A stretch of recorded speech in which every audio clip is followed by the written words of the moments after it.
our Executive Dean of the Faculty of Arts and Education, Simon Tormey. We are organizing this conference in partnership with the Universitas Indonesia and Gajah Mada University. I think two are the best universities in Indonesia, and also European Center of Populism Studies in Brussels. And we are recording these sessions. They will be available on the website of the ECPS, European Center for Populism Studies, and hopefully we will produce maybe special issue, journal special issue, and maybe one or two edited books. Professor Simon Tormey is a highly experienced academic leader who has held senior management roles at the universities of Bristol, Sydney, and Nottingham before arriving at Deakin in 2003 to take up the role of Dean of Arts and Education. A political theorist by training, he has made contributions to political sociology, organizational studies, social theory, and the history of ideas. He has written or co-written 7 books and over 60 articles, which have been translated into 9 languages. He is a frequent media commentator on contemporary political and economic developments in the UK, Europe, and EU, Australia, and the Pacific region. Simon is interested in questions around the crisis of democracy, the rise of the far right and populism, the nature of protest and citizen mobilization, and the impact of digital communications on the political sphere broadly. Over to you, Simon. Thank you, Sam. Thank you very much for having me, colleagues. Great pleasure. It's just like breathing proper air. So I've been in academic board for 3 hours this morning, and I'd much rather be in this sphere here. And I'm going to talk about something which we've all got a stake in. I mean, this is what this conference is about, populism. And I don't think I am going to be creating too many enemies by describing the populism puzzle. It's a puzzle that I've been looking at since 2013. So since that sort of big upsurge, 2015, 2016. And it kind of played out a little bit like this, just so that you get a feel for my approach. I'm a political theorist. My cases are basically kind of Western Europe, North America, Australia. So it's going to be very interesting for me to get your reactions to this paper, because I think it's probably a little bit global, as post-colonial critics would call it, and it would be really good to get your feedback. But just to kind of traverse this 2013, and why did I get interested in this? Really because of, I thought, the dearth of kind of sociological literature on the crisis of democracy. So we had a lot of political science reflections on why people aren't voting, why people aren't joining political parties, and so on. But it's very kind of stuck in that sort of closed loop that quantitative political science can get itself stuck in, and I wanted to give a kind of broader modernization brush to that. As part of that project, I did a lot of field work in Spain. So I spent 5 or 6 consecutive years going to Spain. Why? Because there was a citizen uprising in Spain 2011 called 1510, where about 6 million people took to the streets against their own political elites and demanding political change. And it was part of that, if you recall, Arab Spring, Occupy movement. It was in that period where a lot of the rhetoric about of those protests was the insufficiency of democracy in some way. So hence the kind of interest in the crisis of democracy and in how popular mobilization, how digital technology is used in order to articulate new visions of democracy. And it was very new in those days. I'm conscious people in the room who might still have been students or even younger than that. The whole idea of a Twitter connective style of digital mobilization was very new 10 years ago, never mind about further back than that. So that was one of the kind of impulses as well, is what does that presage? What does mobilization by digital tech presage and so on? And then, of course, we did get the big blow up, and I was talking to my colleagues there about a bet I took at the Australian Political Studies Association conference. We were in a big room like this, drinking beer, and they said, we want a key prediction from everyone around the table. And my prediction was, I think this is going to be the era of populism. So I said, Corbyn, Trump, Brexit, almost half-hearted, but guess what? It all happened. I don't generally bet on things, least of all horses or football matches or anything like that. But I do regret not having had a little punt on that one. So, and then to round out the kind of so this Refiguring Democracy, written with John Keane and colleagues in Spain, was really about that kind of Spanish political laboratory as the subtext goes. And then in 2019, I kind of wrote up a beginner's guide, a sort of a provocative public intervention in the idea of populism. And some of that flavor will come through, no doubt, here.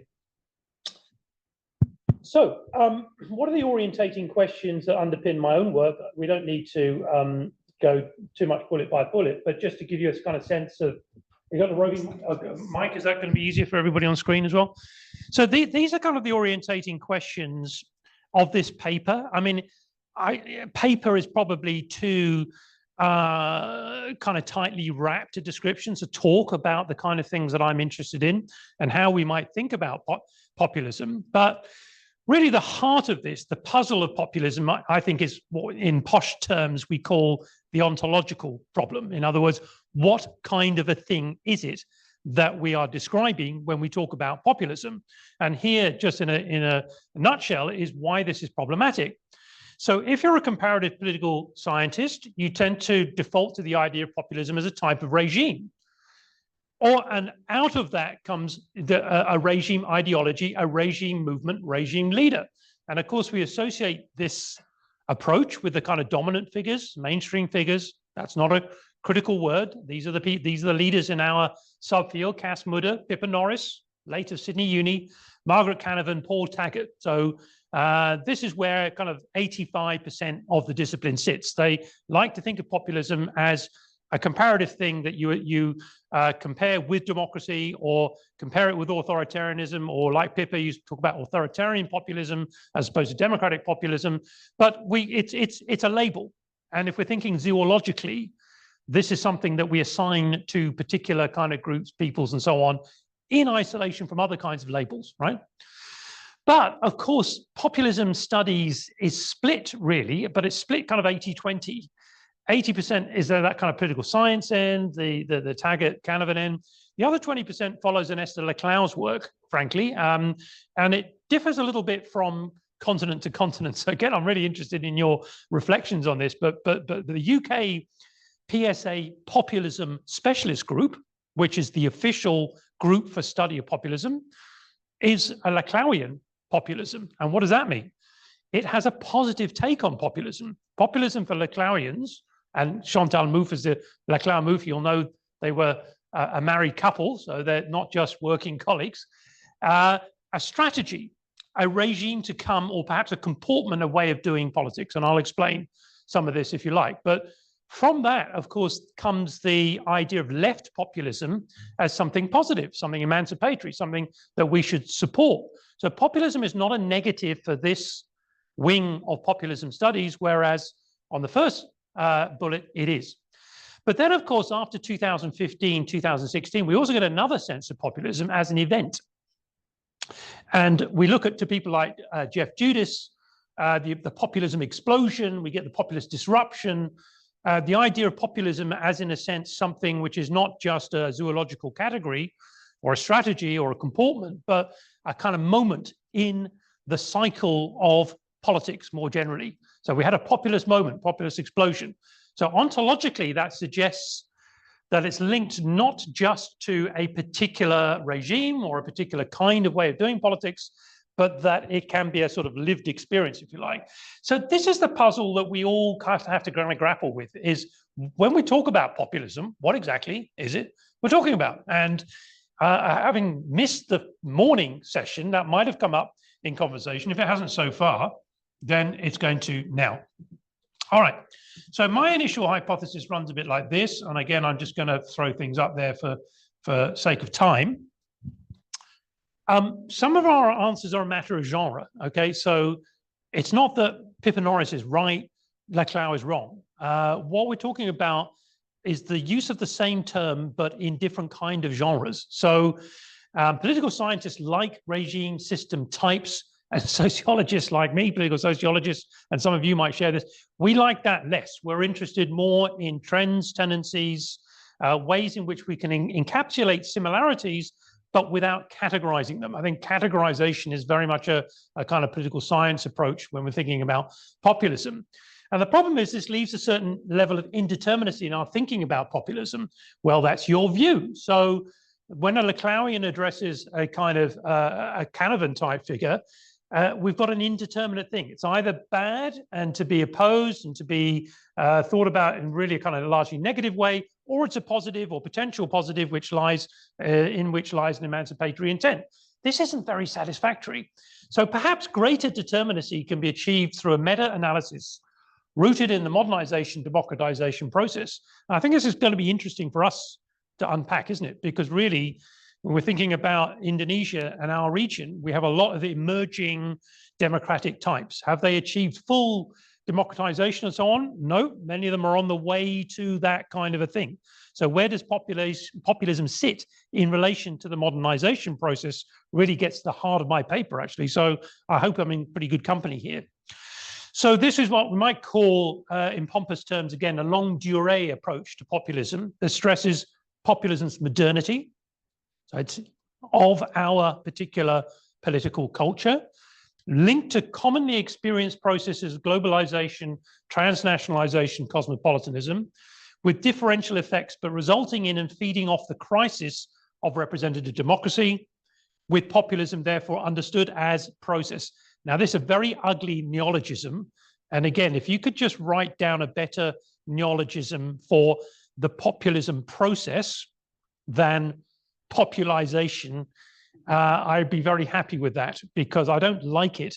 But in a sense, that's what I'm drawn to describe my kind of approach to these things as being. So apologies for this awful neologism. If we can think of a better one, so much the better. So let's kind of resituate ourselves, because I think there are, the challenge, okay, we've got different approaches to populism, but there are some core components here, aren't there? So I think there is enough common ground for us to have, everyone interested in populism agreeing on a certain sort of minimum definition. Some things are common to most definitions. So populist discourse, I can't imagine there's anybody out there who is writing about populism who doesn't see the core of populism as being the critique of elites in the name of the people.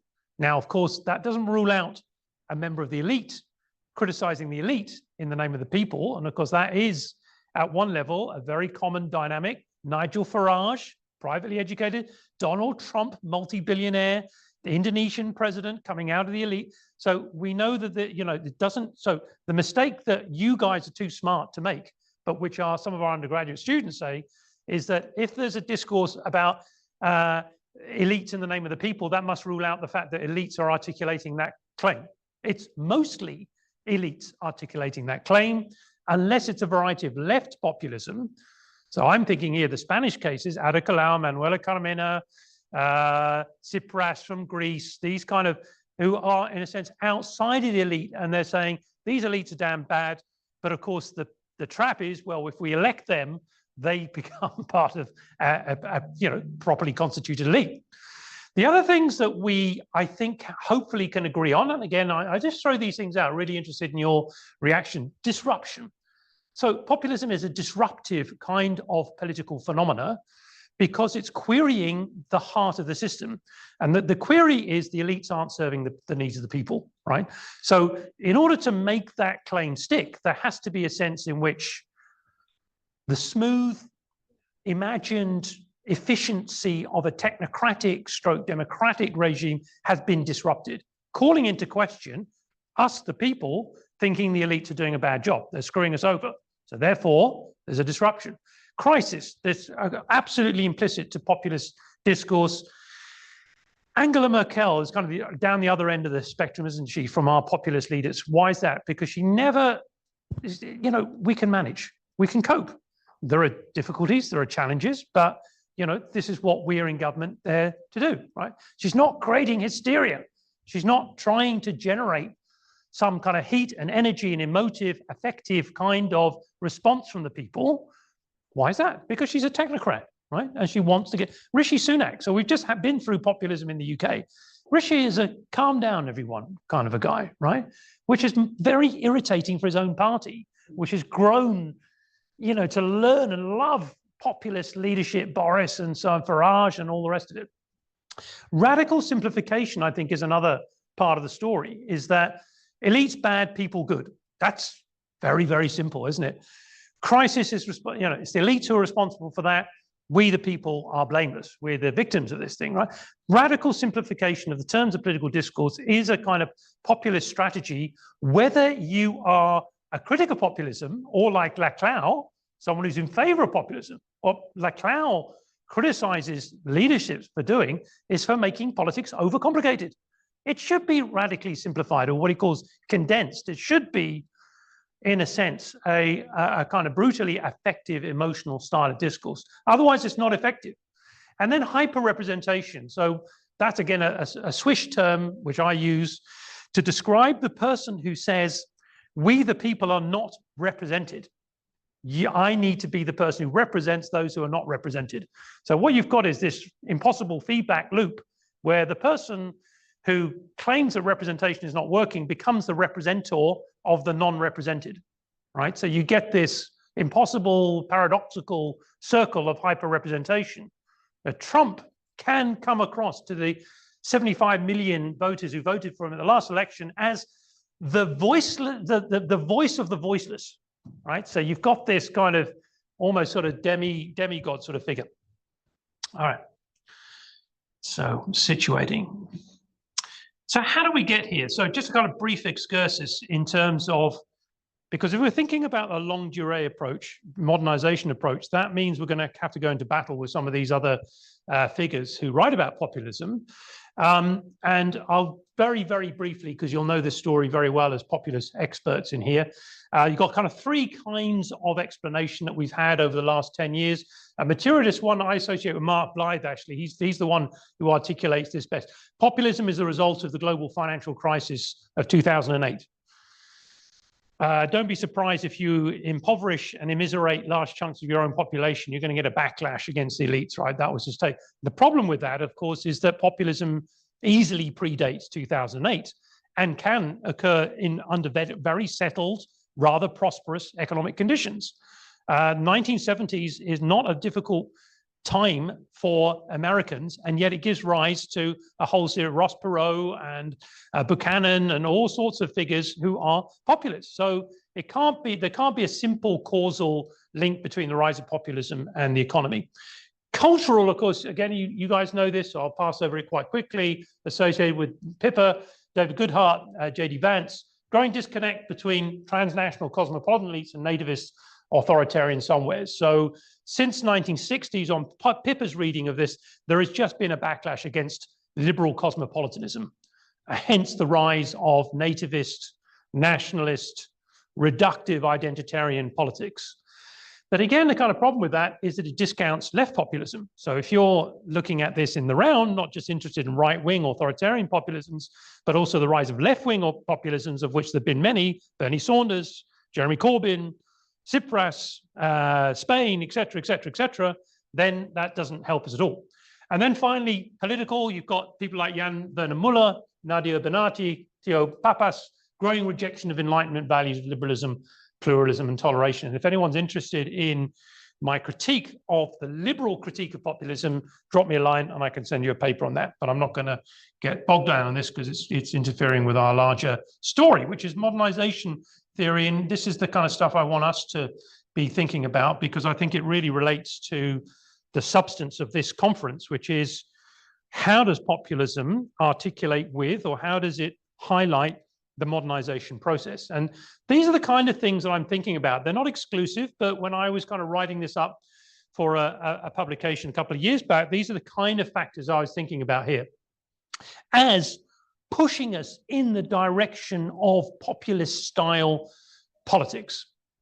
I mean, firstly, again, some of these are just, classic sort of Bauman, sort of Weberian, Anthony Giddens kind of takeaways here. But I think that altogether they help us to understand what's going on in the contemporary world. Firstly, decline of traditional structures of authority and hierarchy. And of course, I'm using that phrase there from Marx' Communist Manifesto, all that solid melts into air, to describe that impact of the modernization process. But again, It's not just a linear story, secularism, is it? Anywhere, actually. We tend to, you know, if you come from British sociological tradition, tend to say, well, modernization, secularization. But here we are talking about Indonesia. And then you have US people who come in and say, well, hold on a second, you know, look at the rise of the evangelical right, the Tea Party, and all of its kind of excrescences and so on. Incredulity towards meta-narratives, experts, elites, intellectuals. So again, this is the postmodern condition. Jean-François Lyotard wrote The Postmodern Condition, 1988, that phrase. Incredulity towards meta-narratives is his, the way in which we're becoming more skeptical. That's a tenor of our times. We just don't trust experts too much anymore unless they're Greg Barton talking about Indonesia on the ABC, in which case we say, yeah, he knows what he's talking about. But individualization, you guys know this stuff, Bauman, Boltanski, Spirit of Capitalism, dominant ideology of self-identity, personal destiny, wellness, the arbitrariness of group identity. Again, this is such a good forum to try out some of these ideas, isn't it? Because group identity is so much a different kind of a thing in our region. You know, look at Indonesia, Malaysia, China, Singapore, and so, I mean, you know, doesn't play out the same way as it does in Western Europe. So help me with this. Bureaucracy and complexification. So again, another feature of the modernization story, we associate people like Max Weber, Herbert Marcuse, Anthony Giddens, the emergence of military-industrial complex, the idea of the deep state, managerialism, the idea of the state as something removed from the lives and interests of daily citizens. So it makes it much easier for us to think about conspiracy theories, hidden elites. This is the subject of so much TV drama and documentation, isn't it? This is stuff I watch on Netflix anyway. It's all that, you know, the Bureau, you know, all these wonderful series about, you know, the hidden machinations of a state, which then as a citizen, how are you supposed to react to that? There are all these people making decisions about our lives, not accountable, it's not transparent, deep state. And of course, who plays on these things? Donald Trump. None of you, you're not following the fortunes of Liz Truss at the moment, right? But she was Prime Minister 44 days. She's got a book out this week, so she's all over the British media. What's her take? I was taken out by the deep state, right? It's pure conspiracy. So you've got all these mandarins, civil servants, the media, international bureaucrats, and they all conspired to bring down a democratically elected politician, except of course she wasn't democratically elected Prime Minister at all. She was manufactured into, but it's such a powerful narrative. Look at all these covert forces. This is part of our deep conspiratorial kind of mindset, which is fostered now, social media and so on. Globalization, of course, again, very familiar. The idea of the hollowing out of the state, post-democracy, anywheres versus somewheres is all part of our kind of narrative about the world that we're living in. And the kind of nativist backlash against globalization is a very important stimulant, not only to right populism, but also to left populism. Because if you follow the discourse of the Spanish populists, Bernie Sanders, and all the rest of it, actually, they tend to agree. There was a lot of left Brexiteers, for example, right? In the Labour Party, Tony Benn, the most powerful advocate for Britain coming out of Europe. Why? Because it's a bureaucratic, complex, hidden, lack of transparency kind of monolith. And if we want to be democratic sovereign subjects, we have to get ourselves out of that and reconstitute the polis in our country from a left-wing perspective, right? And then finally, again, a subtext of this conference, isn't it? The change of the media ecology. New media galaxy, as John Keane calls it, I love that phrase, moving from the media as ideological state apparatuses, as what we get in Althusser in the late 1960s, to Web 2, social media, Twitterification, visual versus lexic representation, fake news, and all the rest of it. This is all fueling a different kind of economy of messaging, of our reception to ideas and ideologies and so on. And it's all, you put all of those things together, take a big wooden spoon and, you know, stir, you have got a lot of the components of what I would call, in my horrible neologism, populization, okay? The political effects of this kind of thing, again, it's so familiar to you, but I'm just kind of reminding ourselves of that kind of longue durée modernization kind of thing is leading to these things. Decline in trust. Here in Australia, relatively settled political landscape, peaceful by and large. I know we're in the shadow of atrocity and so on, but the level of trust in politicians is plummeting. I mean, it was terrible 10, 20 years ago, and now it's rock bottom, according to all the survey data that ANU gathers and collects and so on, right? Decline of traditional mass political party versus special interest parties, pop-up parties, parties as leadership vehicles. So again, a very secular phenomenon across Western Europe and across settled advanced democracy, if you like. We don't really have mass political parties anymore, or we do for very sort of strange, immediate and temporary purposes. Like Jeremy Corbyn, all of a sudden, Labour Party membership went from 250,000 to 700,000 in like a matter of months. But then it went all the way back down again when Corbyn left, right? People don't join political parties anymore. They create political parties, what I call pop-up parties. Parties for all kinds of special interests, and Australia specializes in this stuff, don't we? So, you know, the hunting and fishing party, or the cyclist party, or the motorist party, and the party that's angry about this but not about that. And we've got an electoral system that fuels that, and we shouldn't ignore the fact that electoral systems are sort of complicit in the kind of political parties that we end up with as well. Decline of engagement with the electoral process versus clicktivism, slacktivism, hacking, unofficial or street participation. This is very much the focus of my work in Spain. A lot of people just thought voting, that's a very tiny fragment of the ways in which I can act as a citizen. There are all these other various kind of techniques and ways in which we try to create a clamor behind the things that we care about. Declining appetite for mainstream media, political debate news. We can see that in Australia. The newspapers are absolute free fall. Hardly anyone buys the Australian. They kind of give it to you now at the airport and lounges and stuff like this. Hardly anyone buy, you know, and our newspapers are no longer got any news in, right? So they'll tell you about the quality of the coffee in Melbourne or what's on in the theatre. I mean, we just don't have that kind of economy anymore. And presidentialization of politics has been long documented, Western political science again, that the era of the kind of party-based democracy with someone who happens to be the elected figure has given way quite a long time ago now. My kids, if you ask them, what party does Anthony Albanese belong to? What party does Peter Dutton belong to? They're pretty smart kids. They're all in their 20s. They wouldn't be able to tell you what party those people are in, even though we're in a parliamentary system here. So it's it doesn't matter to them, and it doesn't matter to the media that there is a party kind of structure to our democracy. And of course, celebrity culture. Celebrities as politicians, politicians as celebrities. Trump, Zelensky, leader of the 5-star movement.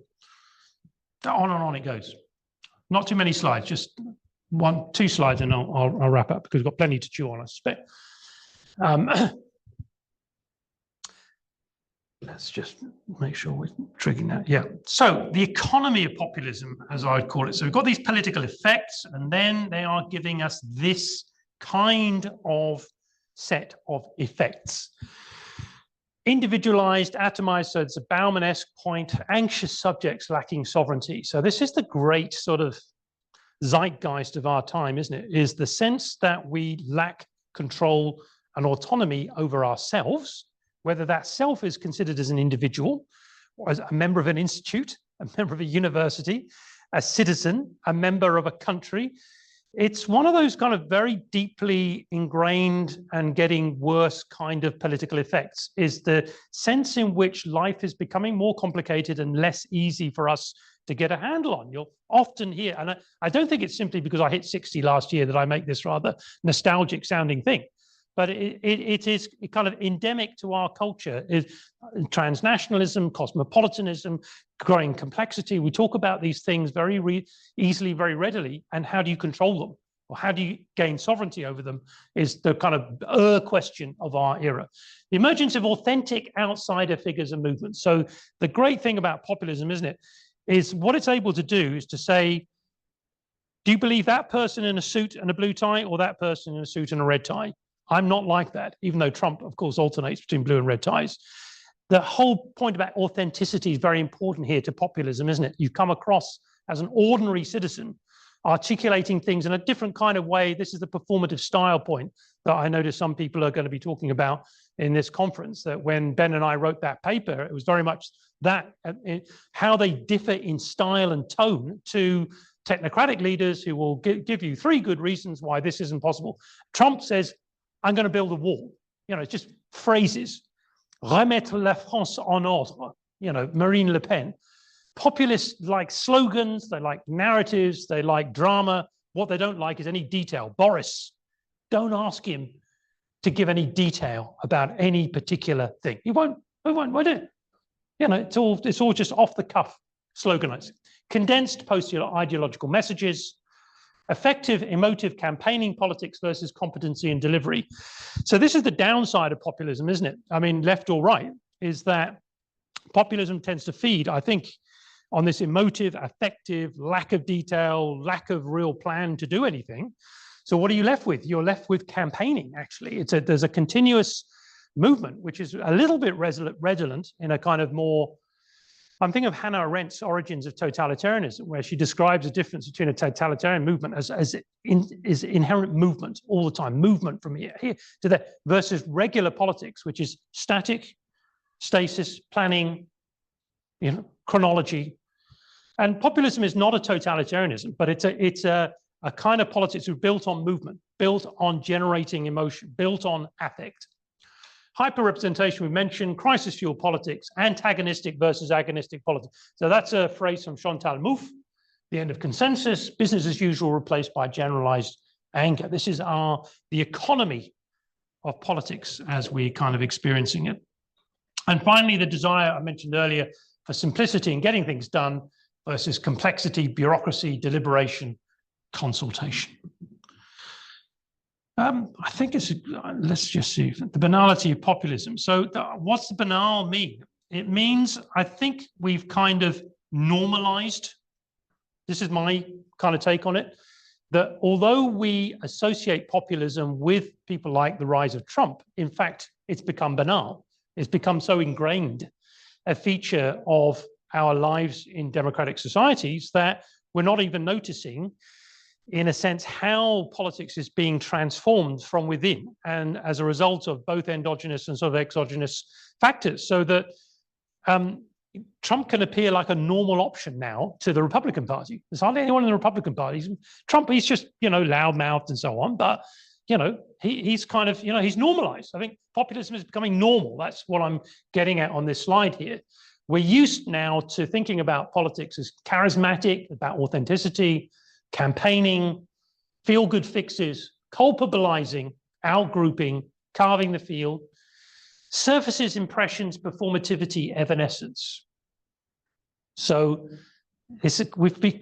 politics has become I mean, Jean Baudrillard is the master theorist of this kind of way of thinking about the political, and he follows in the footsteps of a group of theorists, activists in the 1960s called the Situationists, who were in and around the 1968 events in Paris. And they talked about politics a lot in these terms. Go back and read Society of the Spectacle by Guy Debord, or Revolution in Everyday Life by Raoul van Eyck. I mean, they are real sociologists of the contemporary condition. I mean, they're kind of a little bit out there. The language isn't very disciplined, it's not political science. But boy, oh boy, they really, and then Jean Baudrillard writing in the 70s and 80s, I'm big fans of these people as chroniclers of the contemporary political condition. Last slide. All right. So, and here is my sort of pitch back to you guys, because these are the things that I need help with, that I'd love to get your comments on, get you thinking about this. Is populism a threat to democracy or symptomatic of the crisis of democracy in itself produced by it? So is it a kind of endogenous, you know, this is simply what democracy has meant for contemporary subjects, or is it something that we can still say is a sort of an outside acting upon democracy? Like a lot of people use this kind of medical metaphors, a tumor, or, you know, some injury or something which is otherwise affecting the normal functioning of a democratic society. I think it's worse than that. Are these trends, tendencies, path-dependent, reversible? Is populism cyclical? Will we tire of populism? So that's the kind of chronology, temporality kind of point, isn't it? Is it just we've lived through a crisis-prone, difficult period in our evolution in terms of contemporary societies, and we can look forward to the restoration of technocratic, sensible, mindful politics? Shakra, I'm looking a bit skeptical about that point. Why do some societies seem less susceptible than others? I mean, that's a good one, isn't it?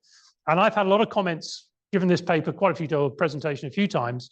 A lot of people say don't ignore, because I'm not really a political scientist, you can tell, electoral systems and how electoral systems either manage the issue or precipitate the issue. Parliamentary versus presidential systems, presidential versus semi-presidential systems, short electoral cycles like Australia versus longer electoral cycles like France, right? These things do actually have an impact, don't they? And you guys will be able to help me out with some of that thinking as well.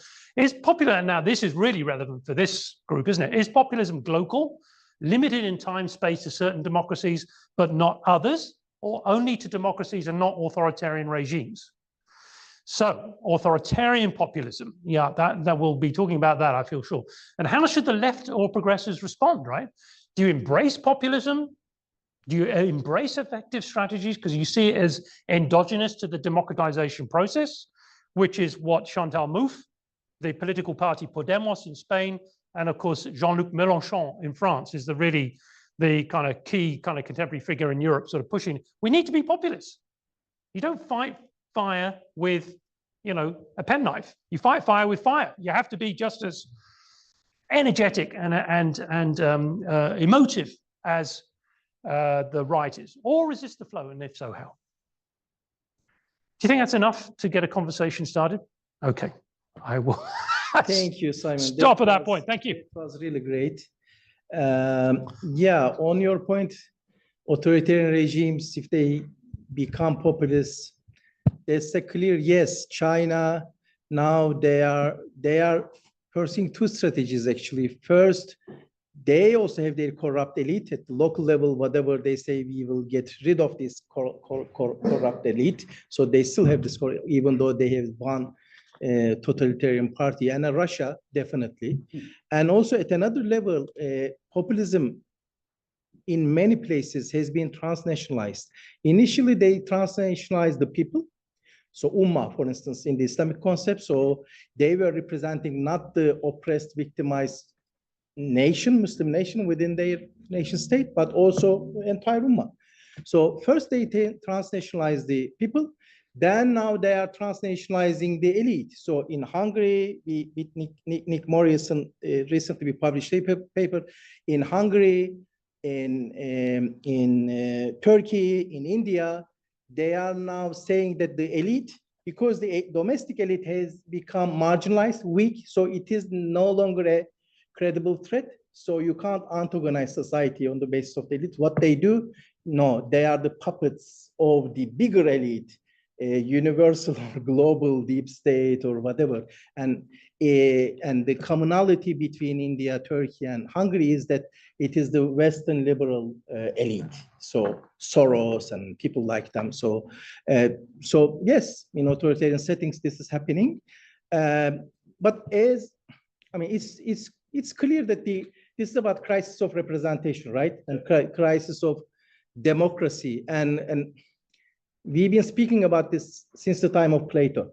So in a way, right-wing populism is democratic in the Platonian sense, right? You have a leader, mobocracy, of course, without checks and balances. So my question to you is this, and you've been thinking and publishing about these issues, I know, and there is no easy answer, but what about the future democracy? What will happen? I mean, this is so complicated. Digital technologies and atomization of the individuals and different players. On the one hand, yes, elite is a problem. I mean, if you listen to Bernie Sanders, I think he has a healthy dose of populism, right? So he's not, I mean, I am on the same page on many things he says. But on the other hand, without checks and balances, and that means that elite, right? Because many of the institutions of checks and balances, judiciary, media, and others, they are the elite. So without them, you have majoritarianism, tyranny of majority, or mobocracy. So how we will design democracy in future? So I know you've been thinking about this for decades. So yeah. Well, I mean, and I'm keen to get what's positive, but I would say that last comment I made about electoral system. So I think there is a sort of institutional Here, checks and balances are part of the institutional design. You've got the separation of powers, got accurate checks, and so on. It's much harder for the populist leader or movement, whatever, to gain that sense of confidence and control over things that make it. I think we've seen that across Western European democracies, probably across the US as well. Whether that survives the next Trump, that's what people are worried about, isn't it? So Trump, we had 4 years of Trump, but he was kind of derailed a little bit. Bannon was there, wasn't there, and there were all cases, and there's a whole theory. I mean, I kind of, you know, I think you just have to have faith in institutional design, one level. So, I mean, looking at US politics, through one lens, you'd say it's only terror that awaits us. But on the other hand, there are a lot of countervailing forces, including public culture, public opinion, mass media, and all sorts of other things which will make it harder for Trump to mind. Okay, yes, I can hear my voice so well. So I kind of think institutional design is important. I think public mobilization is important as well. I mean, I think Turkey's a really good instance here, isn't it? That a lot of Western commentary might have given up on Turkey. We've got Erdogan for years and years and years.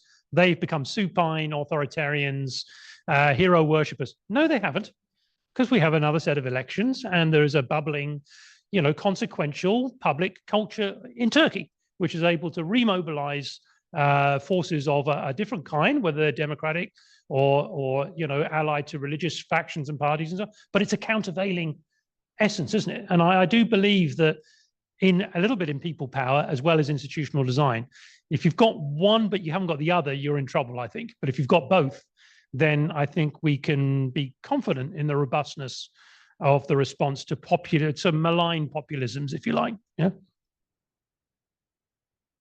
Any questions? Yes, Susan? Yeah, thanks, Simon. That was great, really insightful. I couldn't hear your answer just clearly then, but I think you said something about having faith in institutions, which brings me to my question of religion. I was sitting with a Laclauian disciple a couple of months ago, who said, answer to a paper I delivered, who said, but every religion is inherently populist. So I wondered if you could comment on that, and especially, perhaps if possible, through this secularization, modernization, and if I can add this popularization nexus that you've been speaking of, because I mean, in the context of Indonesia, that's of course also one part.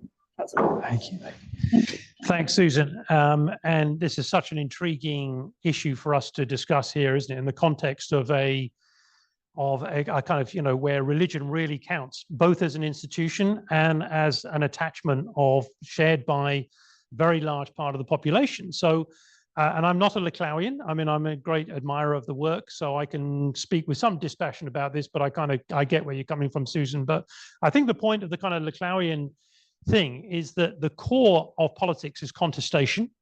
The core of the politics is therefore taking sides, literally, and that you lose unless you are able to assemble people behind you. And you do that not by coming out with a very complicated, programmatic, technocratic style of politics, but by appealing to people's inner fears and hopes about what their lives look like. And I think that's where the Laclauian then joins with the religious component, which is to say that just as religion offers salvation, a sense of redemption and a sense of clarity as far as what our individual responsibilities and obligations are, so should political ideology at that level. So politics and theology wash over each other as an effective dimension of the constitution of the subject, I think would be something, if Laclau is here, I think he would agree with that. Because at heart, he's also a Lacanian. And I don't want to over-complexify things here, but if you're a Lacanian, you don't draw sharp distinctions between religion, morality, politics, and so on. They all speak to a lack in the heart of the subject, which is our desire, basically, to find jouissance, which, of course, we never find. Religious people understand that. Political people understand it a lot less, but it's the core of utopianism. And I think, again, a Lacanian Laclauian would say that the utopian dimension has to be present in the political as well as in the theological. And that's what some people on the left don't understand. They think that a secularized leftist politics is possible of a theocratic, not theocratic, a techno-political kind, but it won't get you enough votes. That's the problem. It won't attach itself to the libidinal subject. Thank you. Yes, Sharon. Thanks, Simon. So, I mean, just listening to what your presentation and your response, I wonder how you would react to, you know, the idea that populism is not only here to stay, but here to grow. And we are going in that trajectory because, as we heard, that tension, that divide between population and the elite is not new. It's old. It's old as civilization. But what is new is modernization. What's new is social media. What's new is this connectivity and how people just borrow ideas from each other all the time.